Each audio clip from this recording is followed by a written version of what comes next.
మన టీమిండియాకు అన్ని ఫార్మాట్లో కప్పును సాధించి పెట్టిన ఎంఎస్ ధోనిని ఒక గ్రేట్ ప్లేయర్ గా మలిచింది మాత్రం సౌరవ్ గంగూలీ అనే విషయం మీకు తెలుసా? అవును భయ్య, మీరు వినేది నిజమే. 2004లో ఇంటర్నేషనల్ క్రికెట్ లో అడుగుపెట్టిన ఎంఎస్ ధోని టీమిండియా తరపున 7వ నంబర్లో బ్యాటింగ్ చేసేవాడు. అయితే అప్పటి టీమిండియన్ కెప్టెన్ అయిన సౌరవ్ గంగూలీ ధోనిలో ఉన్న టాలెంట్ ని గుర్తించి ఇతన్ని ఎలాగైనా ఒక గ్రేట్ ప్లేయర్ గా చేయాలని అనుకున్నారు అంట.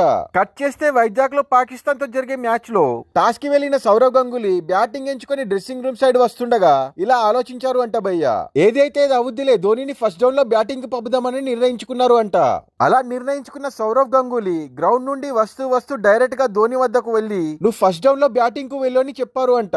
దాంతో షాక్ అయిన మన ఎంఎస్ ధోని మరి మీరెప్పుడు బ్యాటింగ్ వెళ్తారని అడగగా సౌరవ్ గంగూలీ గారు నేను సెకండ్ డౌన్ లో వెళ్తాను, నువ్వు ఫస్ట్ డౌన్ లో వెళ్ళు అని చెప్పి అక్కడి నుండి వెళ్లిపోయారు అంట. ఇక సీన్ కట్ చేస్తే ఫస్ట్ డౌన్ లో వెళ్లిన ఎంఎస్ ధోని 170 రన్స్ చేయడం జరిగింది భయ్య. ఆ మ్యాచ్ తర్వాత ధోని ఎంతలా ఎదిగిపోయాడో మనందరికీ తెలిసిన విషయమే. రీసెంట్ గా జరిగిన ఒక ఇంటర్వ్యూలో సౌరవ్ గంగూలీ ఈ విషయాన్ని షేర్ చేసుకోవడం జరిగింది భయ్య. ఏ ప్లేయర్ టాలెంట్ అయినా ఛాన్సెస్ ఇస్తేనే తెలుస్తుందని, న్యూ ప్లేయర్ అనగానే లాస్ట్ లో బ్యాటింగ్ కాకుండా ఛాన్సెస్ ఇస్తూ వెళ్లాలని చెప్పుకొచ్చారు.